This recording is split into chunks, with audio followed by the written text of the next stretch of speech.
person in relation to intergenerational solidarity on policy design and implementation has been basically my experience as an advocate right from the grassroots level. And I'd want to take it from that perspective because as a young person, that is where my engagement started. I had the opportunity to engage right from the community level, also had the opportunity to work with media CSOs or NGOs who helped me to do media advocacy.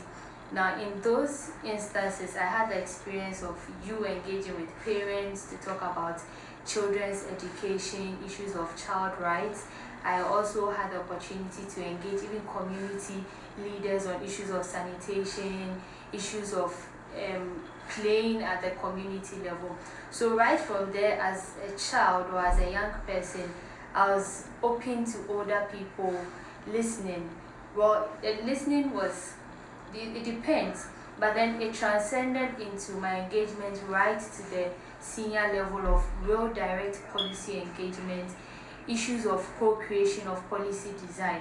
I've also had the experience of sitting in meetings, participating in meetings on issues of policy around young people, sexual and reproductive health. So these different experiences I have had the opportunity, I would definitely say, have been my experiences in terms of intergenerational dialogue, sharing ideas, older people listening to you, perhaps not always taking it, but definitely making you feel that you also have a voice.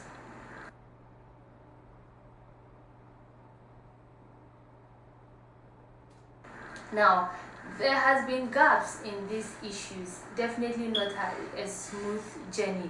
Some of the gaps, I think, or from my own experience, that have existed in issues of intergenerational solidarity, I would again say stem out from our context and cultural perspectives as a region or as a Ghanaian society. For example, we all know that in the Ghanaian society, or traditionally, young people are supposed to listen. Young people are expected to be respectful. Minding all of this as a young person, also wanting your voice and your issues to be heard. And for an older person who has all the experience, who has learned and all of that. So you are coming from that angle of, okay, I'm also young, I want you to listen. And then you have, so those have been some of the gaps. Basically, you can say communication. Not being able to communicate well as different generations, because then the older generation is expecting a young person to listen, to know what they have experienced, and then the young person also in our current context of technology, of advancement, being assertive and all of that, wanting their voices, their issues to be heard. That has been one of the gaps that I feel have persisted in the space, even within issues of peace and security, because you look at some of the issues on the space or within the sector, and it is about young people trying to get their displeasure across, things that they are not happy about, trying to get their needs, their wants, things that have not been satisfied. But how do we get the older people to understand us and know that we have a voice, or older people to know that whatever we are bringing to the table is genuine and we have reason to bring it. So those have been gaps. I also see the issue of even gender disparities in them, because even in instances when intergenerational solidarity has worked and has been good, there have been gender biases. And so that, for example, in the Ghanaian context again, we go talk about dispute resolution, perhaps at the family level or at the chief's palace and all of that.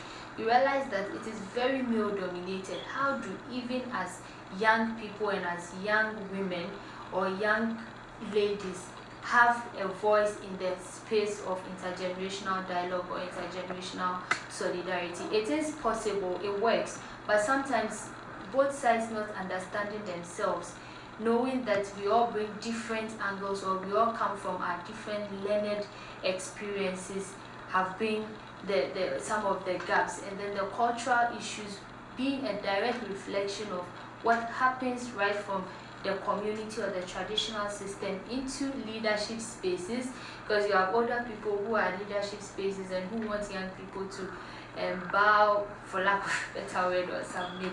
So those have been the gaps. But like I mentioned, it definitely works. I've been a beneficiary of these kind of spaces working, intergenerational dialogue, me learning from the experience. And so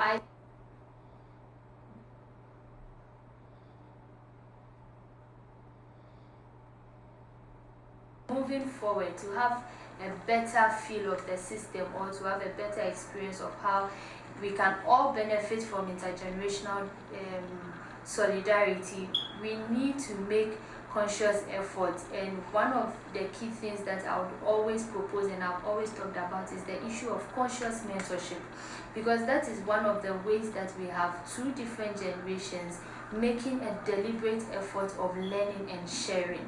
And so if we can really have clear mentorship spaces, it could be deliberate or indeliberate, but I would go for more deliberate options of mentorship sessions where we have older generations really sharing and passing on their lessons, their experiences, their skills and everything. Because believe it or not, two different generations, the older generations have seen it, they have their own experiences. Whatever they are doing or whatever we are experiencing now, they have tried it. It may or may not have worked, but this is a new generation coming, and we also have a lot to offer. But how do we all listen? What do we all bring on the table? Mentorship remains key in there. I would also go for clear communication, because then if we all have clear communication and understanding of each other, we know that there is a lot to benefit from the different angles. There's a lot to give on the table. There's a lot to take from each side. Young people need to speak and know how to speak. Older people need to listen and listen well. And definitely once that is done, once we all bring the issues and we all know that at the end of the day there is one goal that we need. We want peace, we want security, we want young people to progress, the older people want to leave a better world for us, and we also want to build a better generation for ourselves, or a better society for ourselves. We will definitely understand ourselves, and we all stand to benefit from the concept of intergenerational dialogue or intergenerational solidarity.